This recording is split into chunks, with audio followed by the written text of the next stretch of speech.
Question number 1 में क्या बोल रहा है कि एक फंक्शन है, एक फलन है f जो रियल नंबर से रियल नंबर में परिभाषित है। इसका डिफिनेशन क्या दिया हुआ है कि f(x) जो है वो x³ के बराबर होगा। चेक करना है कि f जो है 1 फंक्शन है कि नहीं है, मतलब एक फलन है कि नहीं है। यहाँ लिख देते हैं, हमें चेक करना है, हमें f फलन के एकता की जांच करनी है। हमें चेक करना है कि फंक्शन f जो है वो एक है कि नहीं। एक का मतलब 1 फंक्शन जिसको हम लोग इंजेक्टिव फंक्शन भी बोलते हैं या फिर इंजेक्टिव। तो हमें इंजेक्टिविटी चेक करना है कि 1 फंक्शन है कि नहीं। तो उसके लिए हम करेंगे क्या, उसके लिए हम क्या करेंगे, सबसे पहले मान लेते हैं कि डोमेन जो है, प्रांत जो है R, उसमें दो x है। मान लेते हैं कि x1 और x2 बिलोंग कर रहा है कोई वास्तविक संख्या R में, ठीक है। ऐसा कि माना x1 और x2 जो है वो R में है, ठीक है। तो f(x1) बराबर f(x2) लेके चलते हैं, x1 और x2 का इमेज लेके चलते हैं। हम दिखा देते हैं कि x1 और x2 बराबर है। अगर ऐसा हो जाएगा तो एक फलन होगा, ठीक है। तो f(x1) बराबर f(x2) लेते हैं। तो देखिए डिफिनीशन क्या है, परिभाषा क्या है f(x) का। f(x) जो है x³ के बराबर है। तो ये f(x1) जो होगा x1 का क्यूब होगा यहाँ से, ठीक है। और f(x2) जो होगा x2 का क्यूब होगा। अब x1 का क्यूब जो है बराबर है x2 का क्यूब। तो यहाँ से आ गया कि x1 जो है वो x2 के बराबर है। तो देखिए हम क्या लेके चले कि चूंकि f(x1) बराबर f(x2) लेके जब चलें तो हम प्रूफ कर पाए कि x1 बराबर x2 है। इसीलिए फलन f एक फलन है, ठीक है। तो जांच कर दी, एक फलन हो गया। चलते हैं सवाल नंबर दूसरे पे। देखिए क्वेश्चन नंबर 2 क्या है, इन्वर्स ट्रिग्नोमेट्रिक क्वेश्चन, फंक्शन का सवाल है। प्रूफ करना है कि इतना जो है वो इसके बराबर है। तो चलते हैं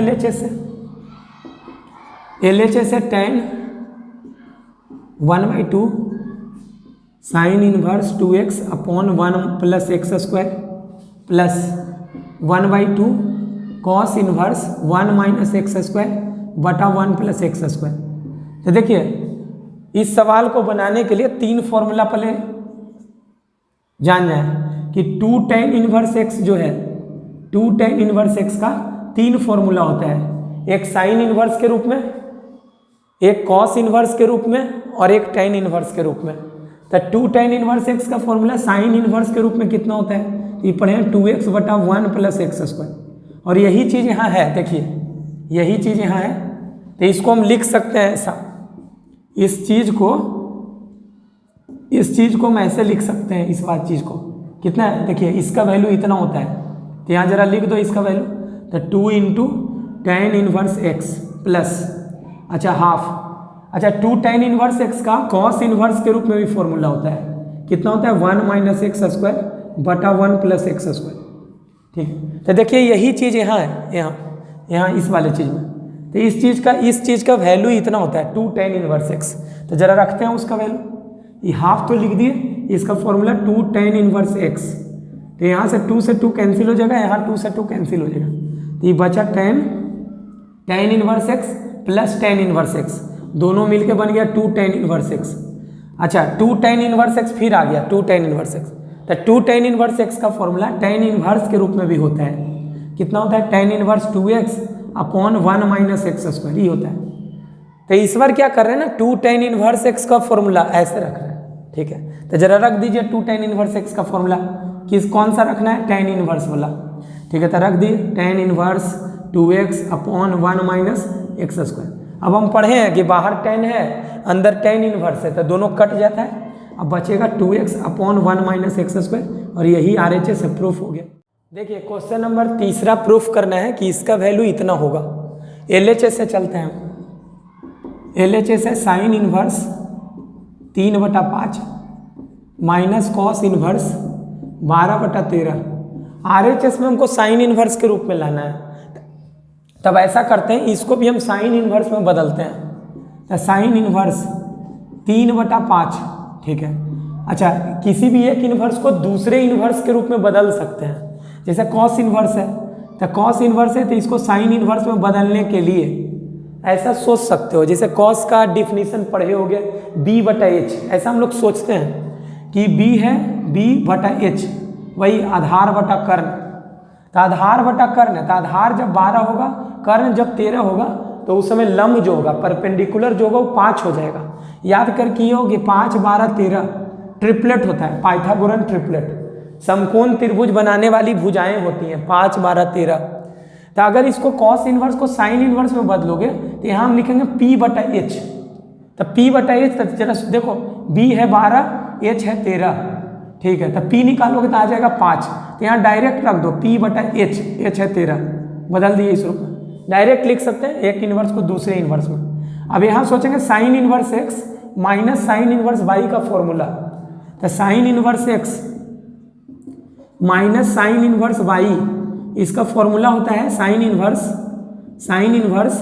x into √1 minus Y square minus √1 minus X square गुना y, ये फॉर्मूला होता है। तो इसी फॉर्मूला को अभी हम रखने वाले हैं, तो रख दिए साइन इनवर्स क्या रखना है x गुना, तो x के जगह पे 3/5 गुना √1 माइनस वाई स्क्वायर, तो रख दो √1 माइनस वाई स्क्वायर का मतलब इतना 5/13 का स्क्वायर, ठीक है, माइनस √1 माइनस एक्स स्क्वायर, तो x के जगह पे 3/5 है, तो 3/5 का स्क्वायर गुना y का वैल्यू है 5/13, इतना। अब जब इसको जब कैलकुलेशन करके जब निकालोगे तो कितना आएगा, ये 5/13 है, तो इसको पूरा कैलकुलेट करके निकालोगे तो बाहर निकल के 12/13 होगा। क्यों होगा, 5, 12, 13 ट्रिपलेट होता है, ठीक है। माइनस यहाँ 3, 4, 5 भी ट्रिपलेट होता है, समकोण त्रिभुज बनाने वाली भुजाएं होती हैं 3, 4, 5। तो ये रूट वाले के अंदर बाहर निकालोगे तो ये 4/5 निकल के आएगा, ये 4/5 अगुना 5/13, और नहीं तो फिर कैलकुलेट करके देख लो आ जाएगा उतना, ठीक है। तो यहाँ से हो गया साइन इनवर्स, इसको पूरा सिंप्लीफाई कर लिया जाए, LCM 65, 13×5 = 65, यहाँ होगा 12×3 = 36, और 36 में 20 घटा था 16, तो साइन इनवर्स 16/65 यही RHS है। तब प्रूफ हो गया, बराबर RHS प्रूव्ड। देखिए क्वेश्चन नंबर 4 में 2 डिटर्मिनांट दिया हुआ है, एक डिटर्मिनांट का वैल्यू 4 है, दूसरे डिटर्मिनांट का वैल्यू 7/2 है, और x और y का वैल्यू निकालना है। तो यहाँ से अगर हम सिंप्लीफाई करेंगे इससे, तो इस डिटर्मिनांट का वैल्यू कितना होगा, 2 × x 2x minus 3 × y 3y बराबर 4। इसको इक्वेशन नंबर 1 मान लेते हैं, समीकरण 1। इसका वैल्यू क्या होगा, इसको क्रॉस मल्टीप्लाई करेगा तो x × 1x बीच में माइनस 2 × y 2y बराबर 7/2, इतना हो गया। अब जरा इसको थोड़ा सा और सिंप्लीफाई कर लेते हैं, क्रॉस मल्टीप्लाई करेंगे तो 2x माइनस 4y बराबर 7 हो जाएगा, इक्वेशन नंबर 2। अब इक्वेशन 1 में 2x है, इक्वेशन 2 में भी 2x है, तो ऐसा करते हैं इक्वेशन 1 में हम दूसरा घटा देते हैं, तो 1 माइनस सेकेंड कर रहे हैं, तो 1 है 2x माइनस 3y बराबर 4, और दूसरा इक्वेशन है 2x माइनस 4y बराबर 7, तो इसको घटाएंगे तो minus E plus E minus cut जाएगा, तो यहाँ से y बराबर आ गया -3। अब इस y का वैल्यू इसमें हम रख रहे हैं एक में, ठीक है। तो समीकरण 1 से या फिर इक्वेशन 1 से, समीकरण 1 से क्या होगा, इक्वेशन 1 से होगा 2x माइनस 3 गुना y, यानी कि 3 गुना -3, ठीक है। तो कितना बन जाएगा, 9 बन जाएगा। y का जगह पे -3 रख दिए बराबर 4, तो यहाँ से 2y बराबर आ गया 9, इधर जाके घट जाएगा -5, तो x का वैल्यू आ गया -5/3। एक जगह लिख देना, इसीलिए x बराबर -5/3, और y का वैल्यू जो होगा, y का वैल्यू -3, यही आंसर हो गया।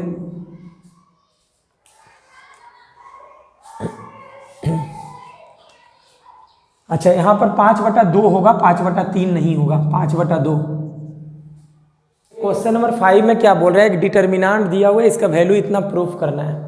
हम ऐसा करते हैं, इसको डेल्टा एज्यूम करते हैं इस डिटर्मिनांट को, तो x + a, यहाँ है b, यहाँ है c, यहाँ a, x + b, यहाँ c, यहाँ a b और x प्लस c। जरा ऑब्जर्व करिए, इसको बोलते हैं C1। अगर हम C1 में इस C2 और इस C3, इसको बोलते हैं C2 और इस वाली चीज़ को बोलते हैं C3, कॉलम थर्ड। तो अगर कॉलम 1 में हम कॉलम 2 और कॉलम 3 जोड़ दें तो यहाँ क्या बन जाएगा? यहाँ बन जाएगा x plus a plus b plus c, यही चीज़ बनेगा। यहाँ फिर क्या बनेगा? कॉलम 1 का जो दूसरा एंटिटी है a, इसमें जब x प्लस b और c जोड़ेंगे तो यहाँ बनेगा x plus a plus b plus c, और यहाँ भी वही चीज़ बनेगा। फिर हम कॉलम 1 से x plus a plus b plus c common ले लेंगे, ठीक है। तो सबसे पहले क्या ऑपरेशन लगा रहे हैं? तो हम लगा रहे हैं क्या? कॉलम 1 में इसमें कॉलम 2 और कॉलम 3 को जोड़ रहे हैं। तो column 1 plus column 2 plus column 3। ऐसा करने पे डिटर्मिनेंट का वैल्यू बदलता नहीं है। तो C2 और C3 जोड़ा जाए जरा, तो x प्लस a में b और c जोड़ोगे तो इतना होगा। a में जब x प्लस b और c जोड़ोगे तो यहाँ भी होगा x plus a plus b plus c, और इस a में जब b और x प्लस c जोड़ोगे तो आ जाएगा x plus a plus b plus c। तो कॉलम 1 तो चेंज हो गया, कॉलम 2 और कॉलम 3 एज इट इज रह जाएगा। b x प्लस b, यहाँ है c और x प्लस c। अब इस कॉलम 1 से x plus a plus b plus c common ले लिया जाए। तो अगर इसको हम कॉमन ले लें तो x plus a plus b plus c common हो गया। तो कॉमन जब होगा तो यहाँ बचेगा 1 1 1। कॉलम 1 से बिना लिखे हुए कॉमन लिए हैं, कॉलम 1 से x plus a plus b plus c common ले रहे हैं, ठीक है। यहाँ बचा b, यहाँ है x प्लस b, यहाँ है b और है फिर c और x प्लस c। अब देखो इसको बोलते हैं रो 1। तो ये रो 1 में हम क्या कर रहे हैं? रो 2 घटा रहे हैं। घटाएंगे तो 1 में ये 1 जब घटेगा तो यहाँ 0 आ जाएगा। फिर इस रो 2 में ये रो 3 को हम घटाएंगे तो यहाँ 0 हो जाएगा, ठीक है। तो हम प्रॉपर्टी लगा रहे हैं इस बार क्या बोल रहे हैं कि R1 में R2 घटा रहे हैं और R2 में R3 हम घटा रहे हैं, तब डिटर्मिनेंट क्या होगा? तो बाहर पहले से x plus a plus b plus c इतना है।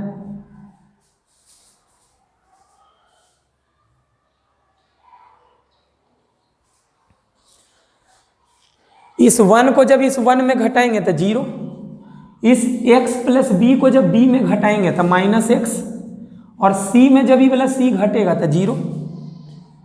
अब R2 में R3 घटाएंगे तो 1 में 1 घटेगा तो 0, x प्लस b में b घटेगा तो x, और c में जब x प्लस c घटाओगे तो बचेगा माइनस x, ठीक है। यहाँ 1 b और x प्लस c, ठीक है।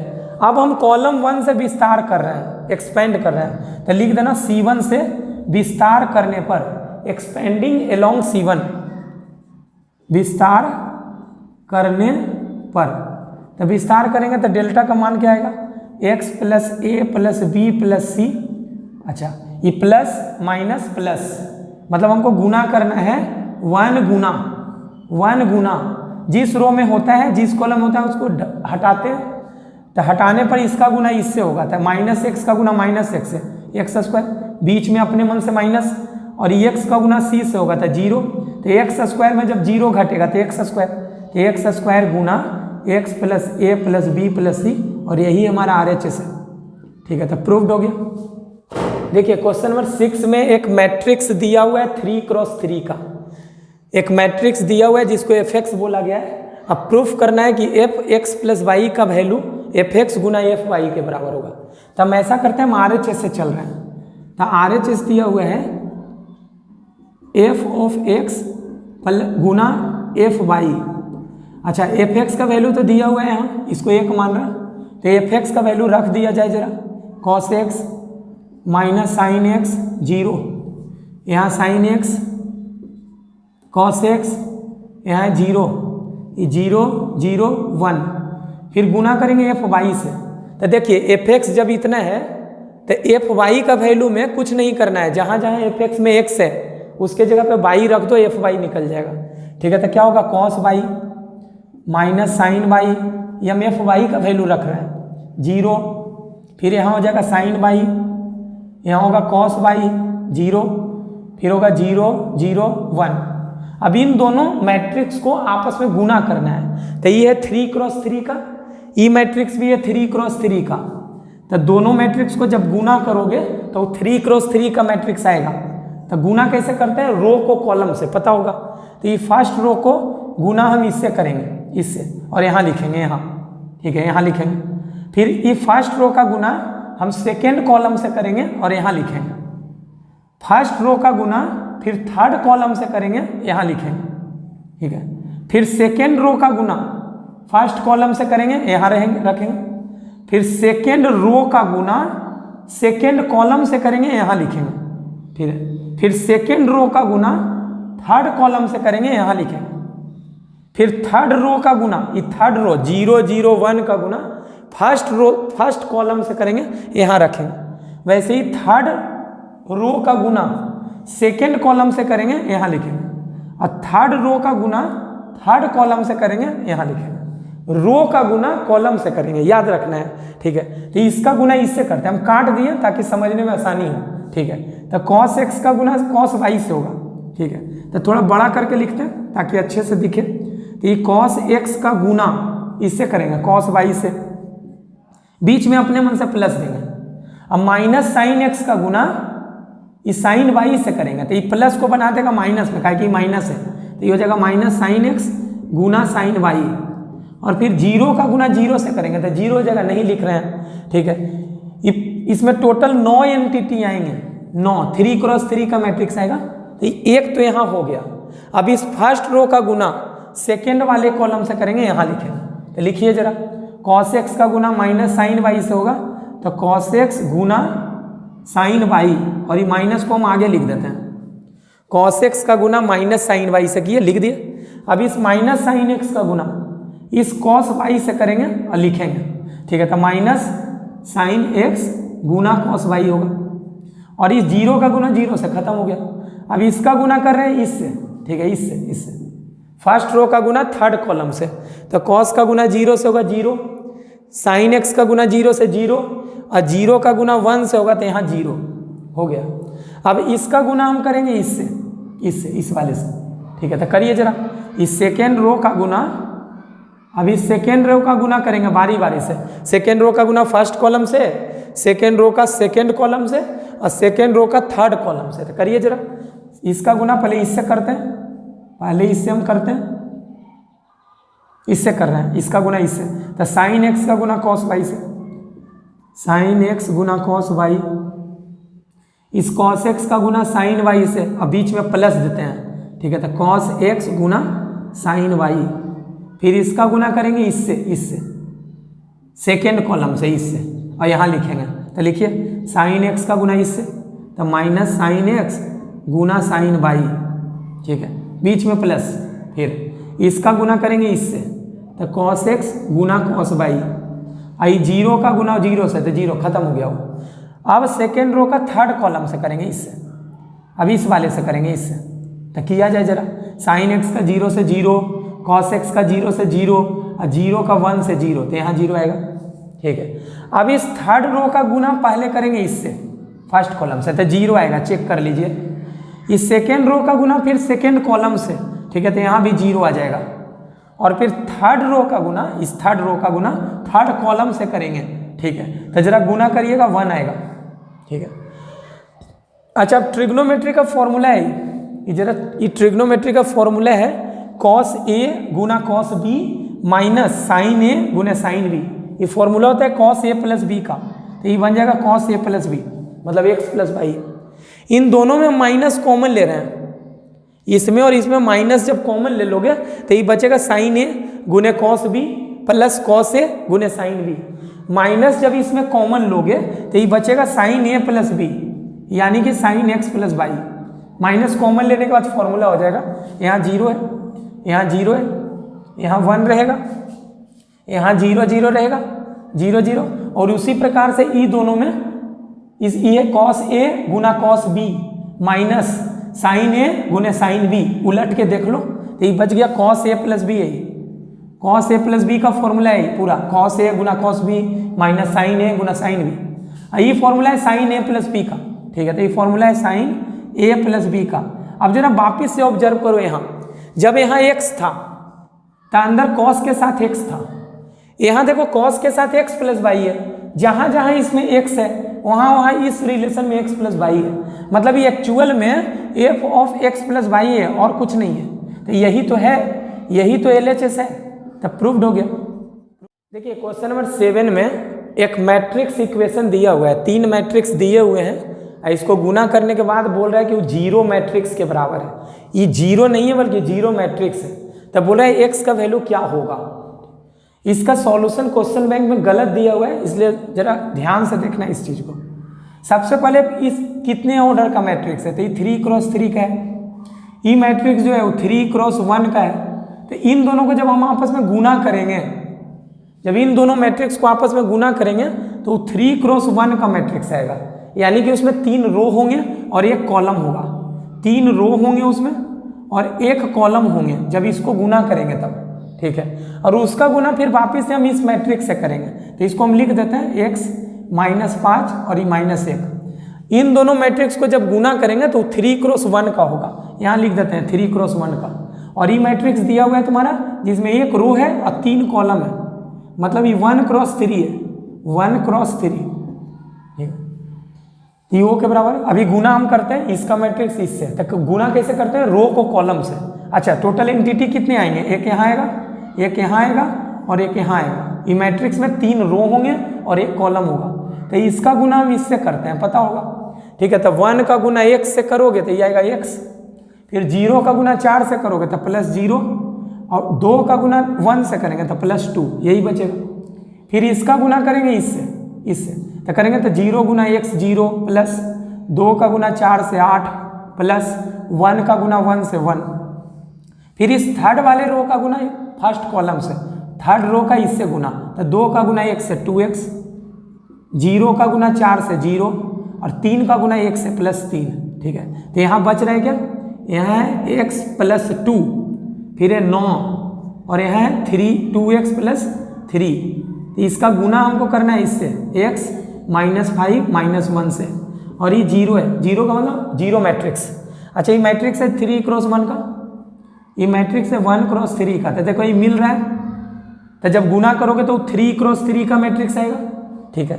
तो 3x3 का मैट्रिक्स आएगा और लिख दिया जाए जरा गुना करके, 3x3 का मैट्रिक्स होगा, मतलब इसमें 3 रो होंगे और 3 कॉलम होंगे, ठीक है। तो जरा गुना करते हैं, इसका गुना करेंगे हम किससे, तो इससे, यहाँ लिखेंगे।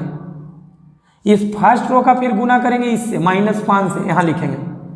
फिर x + 2 का गुना करेंगे इससे और गुना करके यहाँ लिखेंगे, ठीक है। तो करते हैं, तो x + 2 का गुना x से होगा, तो x गुना x + 2, फिर x + 2 का गुना -5 से होगा, तो -5 गुना x + 2, और x + 2 का गुना -1 से होगा, तो ये बनेगा -x + 2, ठीक है। फिर अब 9 का गुना x से होगा, तो यहाँ 9x होगा, 9 का गुना -5 से होगा -45, 9 का गुना -1 से तो -9, इसका गुना जब इससे करोगे तो x गुना 2x + 3, इसका गुना इससे किए तो -5 गुना 2x + 3, और 2x + 3 का -1 से गुना किए तो -2x + 3, और ये वैल्यू किसके बराबर है, जीरो मैट्रिक्स के। जीरो मैट्रिक्स का मतलब ऐसा 0 0 0 0 0 0 0 0 0, चूंकि इधर 3x3 का है तो उधर भी 3x3 का होगा। अब जरा कंपेयर करके देखो, अगर दोनों और कंपेयर करोगे तो इसका वैल्यू जो होगा वो 0 के बराबर होगा, इसका वैल्यू जो होगा वो 0 के बराबर होगा। अगर ये दोनों बराबर रखना है तो इसका हर सदस्य संगत सदस्य के बराबर होगा। तो बताइए जरा, क्या -45 कभी 0 के बराबर हो सकता है क्या? क्या -9 कभी 0 के बराबर हो सकता है क्या? चाहे x कुछ भी रहे, कभी भी -9 0 के बराबर नहीं हो सकता है। इसका मतलब x का कोई भी वैल्यू इन दोनों को बराबर नहीं कर सकता है, ठीक है। तो यहाँ लिख दो, ये दोनों मैट्रिक्स, या लिखो यह संभव नहीं है, यह सत्य नहीं है, यह सत्य नहीं है। क्यों नहीं है? ये कभी भी सत्य नहीं हो सकता है, x का कुछ भी वैल्यू। -45 कभी भी 0 के बराबर नहीं हो सकता है, इसीलिए x के किसी भी मान के लिए, किसी भी मान के लिए यह सत्य नहीं है, यह सत्य नहीं है, यही हमारा आंसर हो गया। मतलब x का वैल्यू निकाल पाना संभव नहीं है जिसके लिए ये जीरो मैट्रिक्स के बराबर हो जाए। अच्छा क्वेश्चन नंबर 8 में x बराबर दिया हुआ है y गुना log xy, dy/dx हमको निकालना है। डी वाई बटा डी एक्स निकालना है इस सवाल में, ठीक है।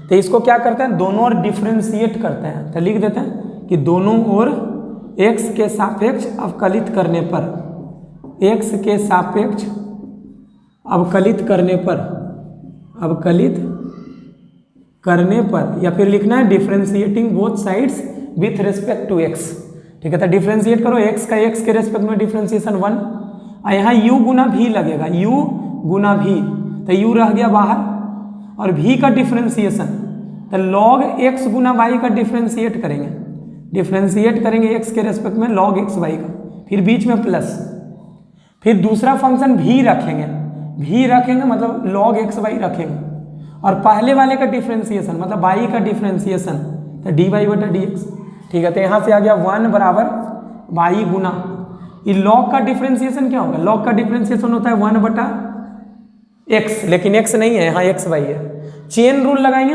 अब x y का डिफ्रेंशिएट करेंगे, x गुना y को डिफ्रेंशिएट करेंगे x के रेस्पेक्ट में, ठीक है, प्लस फिर है log x y गुना dy बटा dx, ठीक है। तो यहाँ से 1 इक्वल टू, अच्छा यहाँ गुना है, यहाँ गुना है, ये y से y कट गया, तो बचा 1 बटा x गुना, x गुना y को डिफ्रेंशिएट करना है, ब्रैकेट में रख के करना, क्योंकि आगे गुना भी करना है इससे, ठीक है। तो x गुना y, तो x बाहर, y का डिफ्रेंशिएशन dy बटा dx प्लस y बाहर, और x का डिफ्रेंशिएशन 1, तो गुना में 1 लिखना है लिखो, नहीं लिखना है मत लिखो, तो log x y dy बटा dx। अब जितने भी टर्म में dy बटा dx है उसको एक साथ जरा करो, ठीक है। तो यहाँ 1 है, ये 1 बटा x का गुना इससे होगा, 1 बटा x का गुना जब इससे होगा तो x कट जाएगा, तो बचेगा dy बटा dx, और 1 बटा x का गुना फिर इससे करेंगे y से, तो ये बचेगा y बटा x बराबर plus log x y dy बटा dx। तो dy बटा dx का टर्म एक यहाँ है, एक यहाँ है, ये दोनों में dy बटा dx हम कॉमन ले रहे हैं, तो dy बटा dx जब कॉमन लेंगे तो यहाँ से बचेगा 1, और यहाँ से बचेगा log x y, log x y, और इधर है 1, y बटा x जो प्लस में उठा के इधर ले आए माइनस में, ऐसे। अच्छा इसको जरा एलसीएम लिया जाए तो x यहाँ से बचेगा x माइनस वाई बराबर dy बटा dx गुना 1 प्लस, अच्छा log x y का वैल्यू यहाँ दिया हुआ है, देखो log x गुना y का वैल्यू क्या होगा, गुना में y इधर आके भाग में हो जाएगा, तो x बटा y, वही वैल्यू हम रख रहे हैं, x बटा y।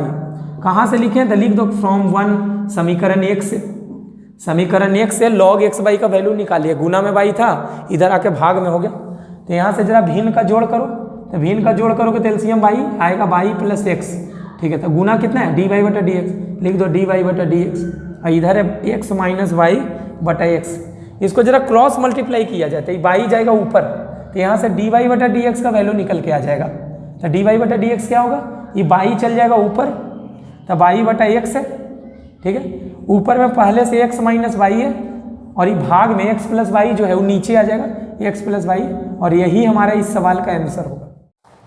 देखिए क्वेश्चन नंबर 9 में y इक्वल टू दिया हुआ है tan इनवर्स इतना, और dy बटा dx हमको निकालना है। जब भी इनवर्स रहे तो पहले इसको सिंप्लीफाई करो, तो सिंप्लीफाई जरा किया जाए, tan इनवर्स, यहाँ इसका फॉर्मूला लिखते हैं cos x का, ठीक है। cos x का फॉर्मूला होता है cos square x by 2 minus sine square x by 2, ये फॉर्मूला होता है ट्रिग्नोमेट्री का। आई 1 प्लस ये साइन x को हम लिख सकते हैं 2 sine x by 2 into cos x by 2, इतना लिखा जा सकता है, ठीक है। अच्छा इसके बाद ये है tan इनवर्स x, ठीक है। अच्छा इसका डायरेक्ट भी लिख सकते हैं 1 प्लस साइन x को, इस 1 प्लस साइन x को डायरेक्ट हम लिख सकते हैं ऐसा cos x by 2 plus sine x by 2 का होल स्क्वायर, चेक करके देख लो इतना आ जाएगा, इसका होल स्क्वायर करोगे तो यही आएगा 1 प्लस साइन x, फॉर्मूला होता है। अब जरा देखो A square minus B square पे ऊपर तोड़ो, तो a प्लस बी गुना a माइनस बी, नीचे है cos x by 2 plus sine x by 2 का होल स्क्वायर का मतलब 2 बार, तो 2 बार गुना है cos x by 2 plus sine x by 2, तो इससे देखो एक कट जाएगा, ये कट गया। अब देखो ये है tan इनवर्स, ऊपर जो एक्सप्रेशन है cos माइनस साइन है और नीचे cos प्लस साइन, इस टाइप का एक्सप्रेशन जब भी होता है तो न्यूमरेटर और डिनोमिनेटर में यानी कि अंश और हर में cos x/2 से भाग देते हैं। तो जरा cos x/2 minus sign x/2 में cos x/2 से भाग, और नीचे इसमें cos x/2 plus sign x/2 में cos x/2 से हम भाग दे रहे हैं। तो ऐसा करने पे क्या होगा, cos बटा cos कट जाएगा, तो tan इनवर्स यहाँ बचेगा 1 और साइन बटा cos हो जाएगा tan, तो tan x/2 बटा ये cos x/2 बटा cos x/2 1 और साइन बटा cos हो जाएगा tan x/2। इसका भी फॉर्मूला हम पढ़े हैं ट्रिग्नोमेट्री में। इसका फॉर्मूला होता है tan पाई बटा 4 मतलब 45 डिग्री, और माइनस है ऊपर तो माइनस, और जितना है यहाँ x/2 यही। अब अगले स्टेप में tan इनवर्स से tan कट गया तो पाई बटा 4 माइनस x/2 हो गया। तो ये किसका वैल्यू है, तो बाई का। तो बाई का वैल्यू है, इसीलिए डिफ्रेंशिएट कर दो अब। तो dy बटा dx बराबर पाई बटा 4 कांस्टेंट है, कांस्टेंट का डिफ्रेंसिएशन 0 और माइनस x/2 का होगा माइनस 1/2, और यही इस सवाल का आंसर होगा। देखिए क्वेश्चन नंबर 10वां क्या है, y equal to √x plus √x plus √x plus इतना। अच्छा इस टाइप का सवाल क्या होता है जरा देखिए, ये √x प्लस ये अंदर वाला जो ये क्वांटिटी है, ये क्वांटिटी ये वास्तव में वही है जो यहाँ पर है, यहाँ ये पूरा वही चीज़ है। इन्फिनिटिव का मतलब क्या होता है, कभी स्टॉप नहीं हुआ है, मतलब इस पूरे चीज को हम बाई लिख सकते हैं, बाई। ठीक है, यहाँ से बस खाली वैल्यू रख दिए हैं। देखिए बाई का वैल्यू क्या हो, √x plus √x plus √x plus √x plus √x यही है। तो ये अंदर वाला क्वांटिटी भी तो यही है, देखो √x प्लस √x, तो इसको हम बाई रख सकते हैं। देखो बाई यही है, ये रूट गायब हो जाए, यहाँ लिख दो दोनों ओर वर्ग करने पर, दोनों ओर वर्ग करने पर। ठीक है,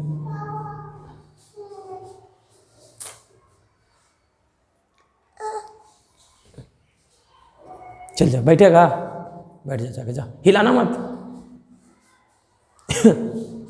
अब हम दोनों ओर वर्ग करते हैं, तो दोनों ओर वर्ग करने पर लिख देना है कि स्क्वायरिंग बोथ साइड, ताकि रूट गायब हो जाए। तो ये हो जाएगा वाई स्क्वायर, इधर हो जाएगा x प्लस वाई। अब डिफ्रेंशिएट कर देते हैं, तो लिखते हैं दोनों ओर x के सापेक्ष अवकलित करने पर, x के सापेक्ष अवकलित करने पर, differentiating both side with respect to x लिख देना है। तो वाई स्क्वायर का क्या होगा, 2/dy बटा dx, x का होगा 1 और ये y का होगा dy बटा dx। अभी dy बटा dx को इधर लेके आओ, तो इधर लाओगे तो 2y माइनस 1 dy बटा dx हो जाएगा, कॉमन ले लिए, इधर लाने पे माइनस में होगा और दोनों में फिर dy बटा dx कॉमन होगा, बच गया 1। यहाँ से dy बटा dx का वैल्यू जो होगा 1/2y माइनस 1 होगा, यही इस सवाल का आंसर होगा।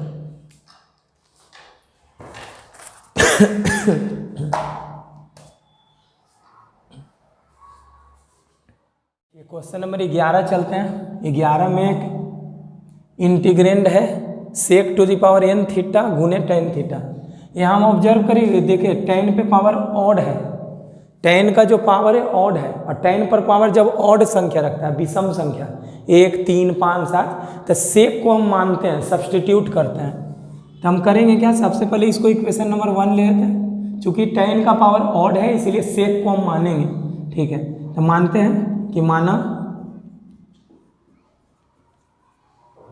सेक थीटा इक्वल टू जेड। अच्छा, सेक को थीटा जब जेड मानेंगे तो ये डी थीटा को डी जेड में बदलने के लिए इसको डिफ्रेंशिएट करो, तो इस चीज़ को डिफ्रेंशिएट करेंगे तो सेक थीटा को होगा सेक थीटा गुना tan थीटा डी थीटा बराबर क्या होगा डी जेड, इतना। तो यहाँ से डी थीटा का वैल्यू हम निकाल सकते हैं, यहाँ से हम tan थीटा डी थीटा का वैल्यू लिख सकते हैं डी जेड बटा सेक थीटा, इतना लिखा जा सकता है। यानी कि डी जेड बटा सेक थीटा, सेक थीटा का वैल्यू देखिए क्या है, सेक थीटा का वैल्यू जेड माने, मतलब डी जेड बटा जेड। अब इस पूरे वैल्यू को हम जाके यहाँ 1 में रखते हैं। ठीक है, 1 में तो लिखते हैं समीकरण 1 से आई का वैल्यू क्या होगा, तो देखिए यहाँ सेक पे पावर n थीटा, लेकिन सेक थीटा को हम जेड मान चुके हैं, यानी कि सेक टू दी पावर n है। और ये tan थीटा डी थीटा को क्या लिख सकते हैं, tan थीटा डी थीटा को लिख सकते हैं डी जेड बटा जेड लिख सकते हैं। तो यहाँ जेड पे पावर n है और नीचे जेड पे पावर 1 है, तो ये बनेगा जेड पे power n minus 1 D Z. अब इसको इंटीग्रेट कर दो, तो जेड पे पावर जितना भी पावर है उसमें एक जोड़ेंगे, ठीक है, यही होता है फॉर्मूला, और जितना है उसमें एक जोड़ेंगे और प्लस सी। अब जेड का जरा वैल्यू रख दो, अच्छा ये -1 ये +1 कट जाएगा, ठीक है, तो जेड पे पावर n अब बटा n प्लस सी। अब जेड जिसको माने थे वैल्यू रख दो, जेड माने थे सेक को, तो ये हो जाएगा सेक पे power n theta upon n plus C, यही आंसर हो गया इस सवाल का। एक इंटीग्रल है, प्रूफ करना है कि इसका वैल्यू 4 होगा। डिफिनिट इंटीग्रेशन है 0 से 2 पाई, यहाँ है mode of cos x dx। तो पहले जरा सोचिए जरा cos x का वैल्यू फर्स्ट क्वाड्रेंट में cos x पॉजिटिव होता है, सेकेंड क्वाड्रेंट में cos x निगेटिव होता है, थर्ड क्वाड्रेंट में मतलब पाई से लेके 3π/2 में cos जो होता है निगेटिव होता है, और फोर्थ क्वाड्रेंट में पॉजिटिव होता है। तो हमको इंटीग्रेट करना है कहाँ से, 0 से 2 पाई के बीच में। तो 0 से 2 पाई मतलब एक चक्कर में, मतलब यहाँ से पहले यहाँ आना, इसमें प्लस है, ठीक है, तो पहले इसको तोड़ दो। जैसे हम मान लें कि इसको आई मान लेते हैं, 0 से 2 pi mod of cos x dx। तो देखो ये मोड का परिभाषा बदल जाता है, अंदर का चीज़ अगर पॉजिटिव रहेगा तो ऐसे ही निकाल देंगे, लेकिन अंदर का चीज़ अगर निगेटिव रहेगा तो एक निगेटिव लगा के निकालेंगे, ठीक है। तो देखो इसको तोड़ो, 0 से 2 पाई तक इंटीग्रेट करना है, मतलब एक चक्कर तक। तो करो क्या, 0 से पाई तक पहले इंटीग्रेट करो, क्यों, क्योंकि 0 से पाई/2 तक, 0 से पाई/2 के बीच में cos x पॉजिटिव होता है। तो इसको 0 से पहले पाई/2 लिखेंगे, mode of cos x dx, फिर प्लस, फिर क्या करेंगे, पाई/2 से 3π/2 के बीच में cos x निगेटिव होता है, ठीक है। तो परिभाषा यहाँ बदल रहा है पाई/2 पे, तो पाई/2 से 3π/2 तक इंटीग्रेट करेंगे मोड ऑफ cos x का, और लास्ट में 3π/2 से 2 पाई तक जाएंगे, क्योंकि यहाँ पर पॉजिटिव हो रहा है, ठीक है। तो फिर यहाँ पर लिख दो कि 3π/2 से 2 पाई तक mode of cos x dx। अब जरा बताओ इसका वैल्यू क्या होता है, cos x का वैल्यू 0 से पाई/2 में पॉजिटिव होता है, तो मोड को ऐसे ही हटा दो, तो ये cos x dx ये 0 से पाई/2, अच्छा पाई/2 से 3π/2 का मतलब सेकेंड क्वाड्रेंट और थर्ड क्वाड्रेंट में cos निगेटिव होता है, तो एक निगेटिव लगा के मोड हटाएंगे। तो निगेटिव लगा दो और मोड हटा दो, तो निगेटिव लगाओगे तो ये प्लस वाला माइनस में हो जाएगा। ये हो गया पाई/2 से 3π/2 और मोड लिख दिया cos x। Mode of cos x का value minus of cos x होगा यहाँ, तो वो माइनस बाहर आ गया, ठीक है, प्लस। अच्छा फोर्थ क्वाड्रेंट में 3π/2 से 2 पाई के बीच cos x जो होता है पॉजिटिव होता है, तो मोड ऐसे ही हटा दिए cos x dx। अब जरा इंटीग्रेट कर दिया जाए, cos x का इंटीग्रल क्या होता है, sin x, लिमिट है 0 से पाई/2, ठीक है। फिर cos x का इंटीग्रल sin x, लिमिट है पाई/2 से 3π/2, और फिर है sin x इंडिफिनिट इंटीग्रेशन, इसका लिमिट है 3π/2 से 2 पाई तक, ठीक है। तो 3π/2 से 2 पाई तक, ठीक है। तब जरा वैल्यू रखो, एक बार अपर वैल्यू रखोगे तो sin π/2 minus sin π/2 minus sin 0, ये पहला हो गया, ये हो गया। अब फिर माइनस है, दे दो माइनस,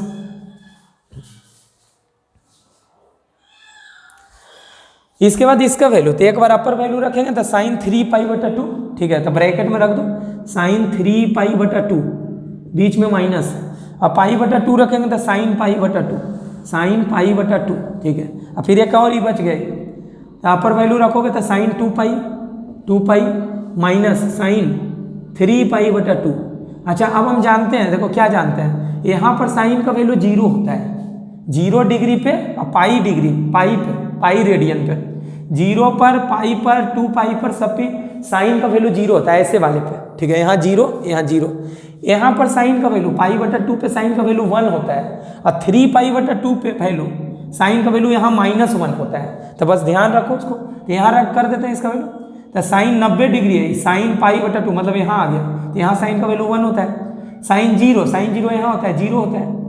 अब यहाँ हो गया साइन 3π/2, तो साइन 3π/2 यहाँ आता है 270 डिग्री, वहाँ पर वैल्यू -1 होता है, तो लिख दो -1 माइनस, यहाँ है साइन 90, तो साइन 90 पे 1 होता है, प्लस यहाँ है साइन 2 पाई यहाँ आता है 360 डिग्री, तो यहाँ 0 होगा, माइनस ये साइन 3π/2 पे वैल्यू -1 होता है, तो ये -1 रख देंगे, तो ये -1 हो जाएगा, यहाँ हो गया -2।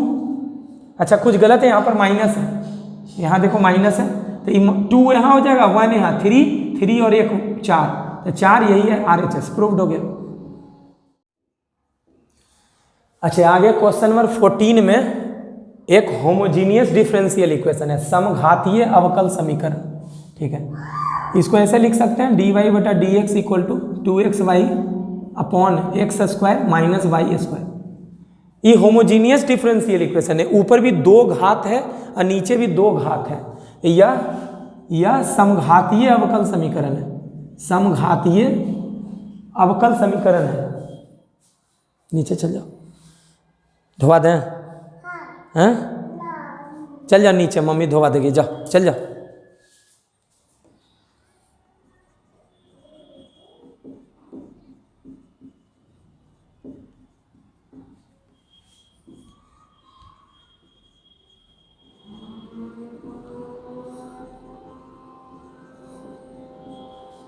अच्छा, होमोजीनियस डिफरेंशियल इक्वेशन समघातीय अवकल समीकरण को सॉल्व करने के लिए हम करते क्या हैं? याद करिए कि जरा बाई को भी एक्स मानते थे या टी एक्स मानते हो, कुछ भी मान लो, तो बाई इक्वल टू भी एक्स मानो। ऐसा मानने पे वेरिएबल सेपरेबल में बदल जाता था। ठीक है, तो बाई इक्वल टू भी एक्स मानते हैं, माना बाई इक्वल टू भी एक्स, इसीलिए ये डिफ्रेंशिएट कर दो दोनों ओर। तो डिफ्रेंशिएट इसको करोगे तो बाई का डिफ्रेंशिएशन डी वाई बटा डी एक्स, अब भी गुना एक्स का भी बाहर, एक्स का डिफ्रेंशिएशन 1 प्लस एक्स बाहर, और भी का डिफ्रेंशिएशन होगा डी वी बटा डी एक्स। ठीक है, तो इस वैल्यू को मतलब डी वाई बटा डी एक्स के वैल्यू को और बाई को वैल्यू को 1 में जाकर रख दो। ठीक है, तब लिखते हैं अब 1 से क्या होगा डी वाई बटा डी एक्स, तो डी वाई बटा डी एक्स का वैल्यू निकाल चुके हैं, भी प्लस एक्स डी वी बटा डी एक्स, तो भी प्लस एक्स डी वी बटा डी एक्स। क्या कर रहे हैं, 1 में डी वाई बटा डी एक्स का वैल्यू और बाई का वैल्यू हम रख रहे हैं। ठीक है, तो ये डी वाई बटा डी एक्स हो गया यहाँ से। ठीक है, और 2x बाई, अब बाई का वैल्यू क्या माने हैं, भी एक्स, तो रख दो भी एक्स बटा x square minus by square का मतलब भी एक्स का स्क्वायर, तो वो जगह भी स्क्वायर एक्स स्क्वायर। ठीक है, तो यहाँ से क्या होगा भी प्लस एक्स डी वी बटा डी एक्स बराबर 2 भी एक्स स्क्वायर बटा, ये दोनों में एक्स स्क्वायर कॉमन होगा, तब बचेगा 1 माइनस भी स्क्वायर। यहाँ से एक्स स्क्वायर कैंसिल हो गया। ठीक है, तो अब जरा एक्स डी वी बटा डी एक्स को ऐसे ही रहने देते हैं, ये प्लस भी उधर जाके माइनस भी होगा, तो माइनस भी होगा तो बचेगा 2 भी बटा 1 माइनस भी स्क्वायर और माइनस भी। अब जरा भिन्न का जोड़ किया जाए यहाँ, तो 1 माइनस भी स्क्वायर, यहाँ से 2 भी माइनस भी का गुना 1 माइनस भी स्क्वायर से होगा, तो भी का गुना 1 से होगा तो भी, और माइनस माइनस प्लस, अब भी स्क्वायर का गुना भी से होगा तो भी क्यूब। ठीक है, तो यहाँ से क्या बचा 2 भी में भी घटेगा, भी प्लस भी क्यूब बटा 1 माइनस भी स्क्वायर, ये हो गया एक्स डी वी बटा डी एक्स का वैल्यू। अब यहाँ से क्रॉस मल्टीप्लाई कर रहे हैं, तो क्रॉस मल्टीप्लाई करोगे तो 1 माइनस भी स्क्वायर बटा, इसको इधर ला रहे हैं नीचे, तो भी प्लस भी क्यूब, यही होगा।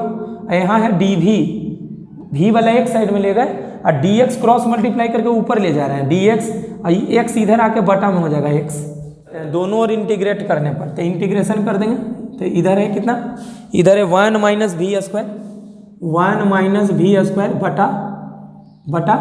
बटा भी प्लस भी क्यूब। अच्छा, भी प्लस भी क्यूब में हम भी कॉमन ले सकते हैं, तो भी कॉमन लेंगे तो बचेगा 1 प्लस भी स्क्वायर, और यहाँ डी भी, और इधर है डी एक्स बटा एक्स। अब थोड़ा सा हीट एंड ट्रायल मेथड से सोचना, क्या नीचे जो दिया हुआ है एक फैक्टर 1 प्लस भी स्क्वायर, क्या उस रूप में ऊपर लिख सकते हो 1 माइनस भी स्क्वायर को? तो देखो इसको ऐसे लिखा जा सकता है क्या, 1 प्लस भी स्क्वायर के रूप में लिखना है, किसको, 1 माइनस भी स्क्वायर को, तो 1 तो यहाँ भी है और 1 यहाँ भी है। ठीक है, तो 1 प्लस भी स्क्वायर अगर हम लिख दिए, लेकिन 1 तो लाना है, लेकिन भी स्क्वायर प्लस में नहीं बल्कि माइनस में लाना है, तो इसमें अगर अपने मन से हम 2 भी स्क्वायर घटा दें, 2 भी स्क्वायर घटाएंगे तो पूरा कैलकुलेट करके यही आएगा 1 माइनस भी स्क्वायर, और नीचे भी गुना 1 प्लस भी स्क्वायर डी भी बराबर डी एक्स बटा एक्स। अब जरा अलग अलग कर दो, तो अलग अलग करोगे तो 1 प्लस भी स्क्वायर बटा पूरा, तो 1 प्लस भी स्क्वायर बटा पूरा करोगे तो 1 प्लस भी स्क्वायर कट जाएगा, ये बचेगा 1 बटा भी डी वी माइनस, दूसरा इंटीग्रल क्या है, दूसरा है 2 भी स्क्वायर बटा भी गुना 1 प्लस भी स्क्वायर, तो ये भी कट जाएगा, तो भी कटेगा तो बचेगा क्या 2 भी, इतना बटा जब इतना करेंगे तो एक भी कट जाएगा, तो 2 भी बटा 1 प्लस भी स्क्वायर डी भी।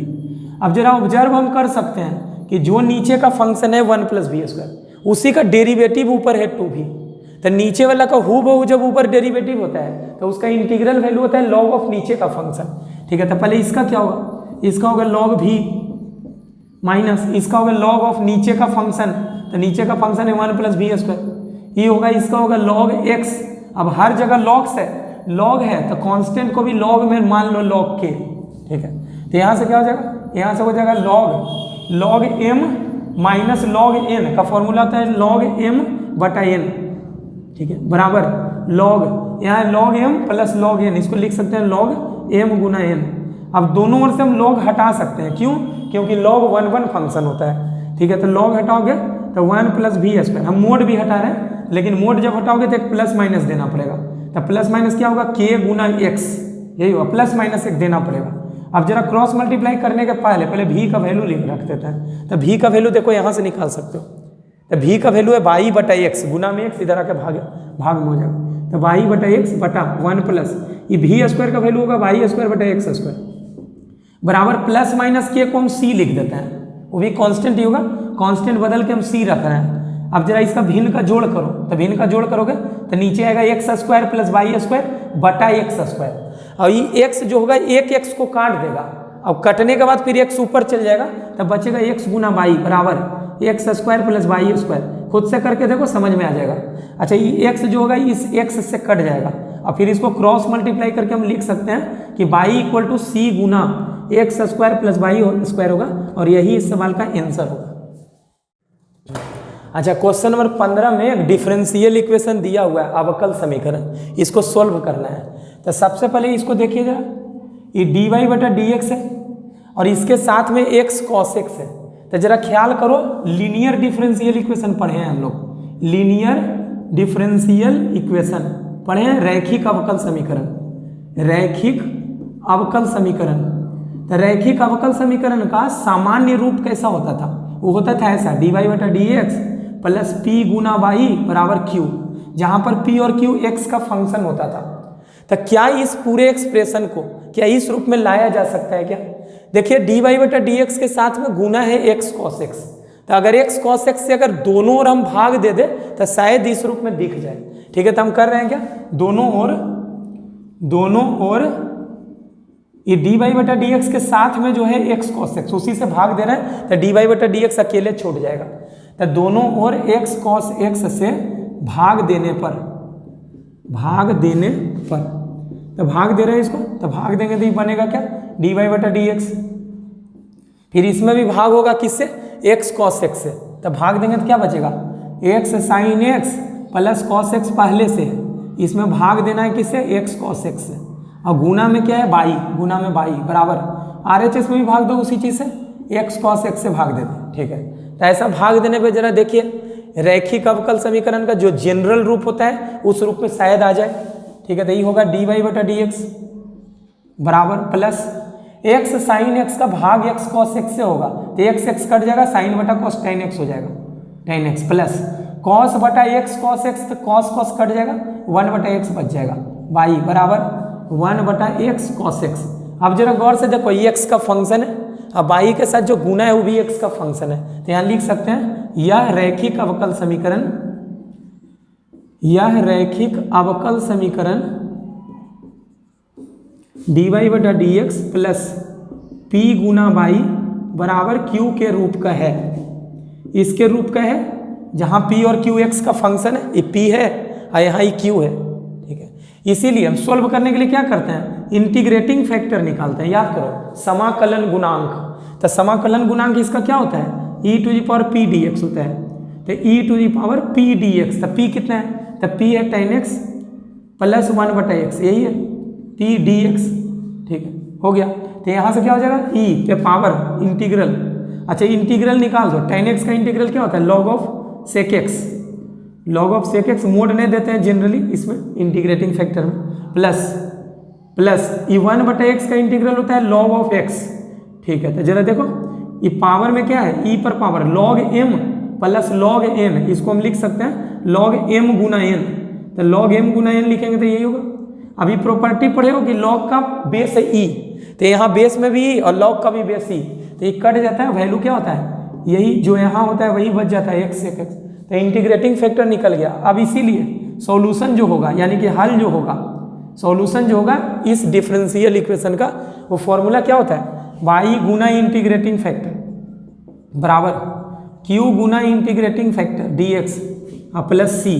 तो जरा वैल्यू रख दो इंटीग्रेटिंग फैक्टर का, तो y गुना इंटीग्रेटिंग फैक्टर है x sec x बराबर q गुना इंटीग्रेटिंग फैक्टर। तो q का वैल्यू देखिए यहाँ है, यहाँ ये q का वैल्यू है, यहाँ इसमें यही है, देख लो इसमें यही है q है q। तो q का वैल्यू रख दो गुना इंटीग्रेटिंग फैक्टर, तो इंटीग्रेटिंग फैक्टर है x sec x, ठीक है, dx प्लस c, ठीक है। तो यहाँ से x से x कट जाएगा, तो यहाँ हो गया x गुना y sec x बराबर, अच्छा cos ऊपर जाके sec बन जाएगा, अब पहले से sec है तो sec स्क्वायर हो जाएगा, और sec स्क्वायर का इंटीग्रल क्या होता है, tan x होता है, तो tan x प्लस c, यही हमारा आंसर होगा इस सवाल का। देखिए क्वेश्चन नंबर 16 में क्या प्रूफ करना है कि अर्धवृत्त में बना कोण समकोण होता है। इसको हमको वेक्टर मेथड से, सदिश विधि से प्रूफ करना है कि angle in a semi circle is a right angle. अच्छा, ये तो पढ़े हुए हैं कि अर्धवृत्त में बना कोण समकोण होता है, लेकिन वेक्टर मेथड से प्रूफ करना है। इसके लिए सबसे पहले मान लेते हैं कि एक अर्धवृत्त है, आधा वृत्त है, इसका केंद्र जो है वो मान लेते हैं O है, ठीक है, O है। यहाँ पर ही एक AB एक वृत्त का व्यास है। अच्छा, इस परिधि पर सरकमफेरेंस पर एक बिंदु मान रहे हैं P, तो P मान रहे हैं, तो अगर इसको मिलाएंगे तो ये अर्धवृत्त में कौन है, ये कोण जो है वो अर्धवृत्त में है, सेमी सर्कल में एंगल है। तो हमको यही प्रूफ करना है कि एंगल APB जो होगा वो 90 डिग्री होगा।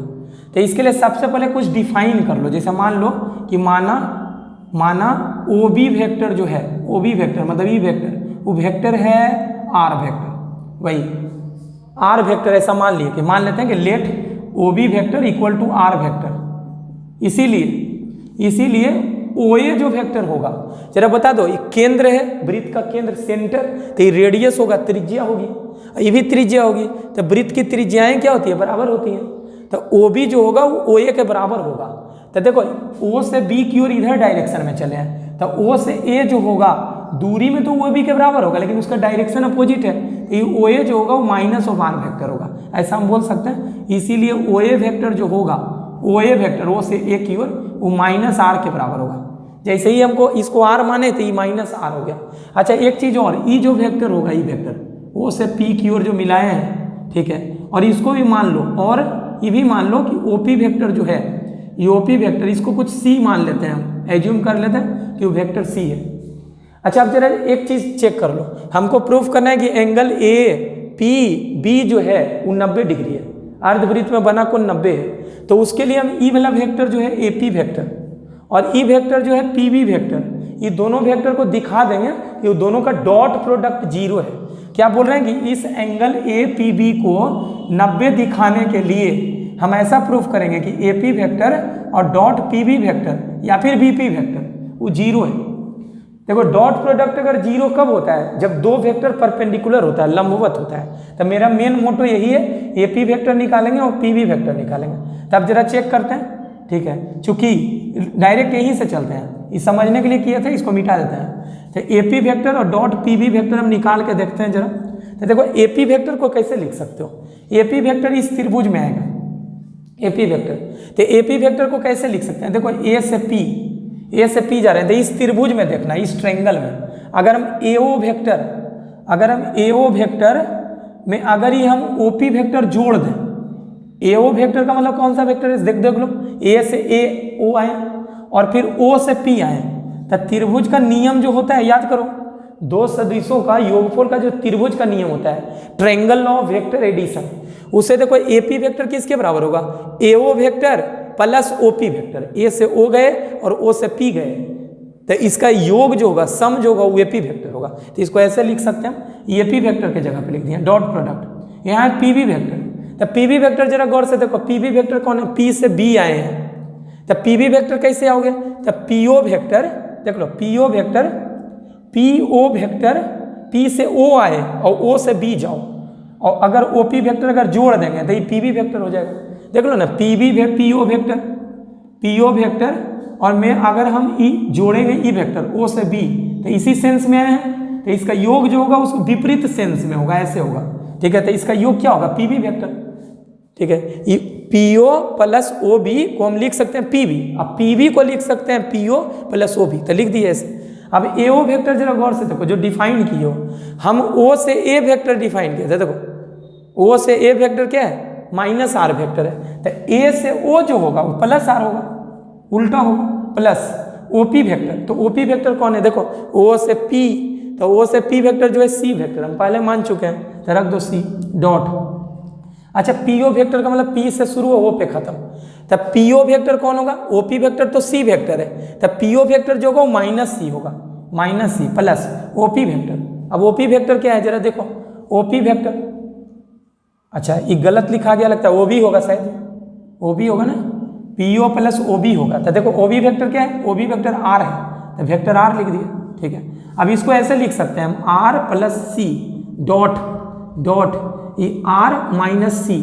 अच्छा, अभी पता होगा डॉट प्रोडक्ट करना है, तो बारी बारी जरा डॉट प्रोडक्ट करो, करते हैं, R dot R minus R dot C, R dot C plus C dot R, C dot R minus C dot C, C dot C.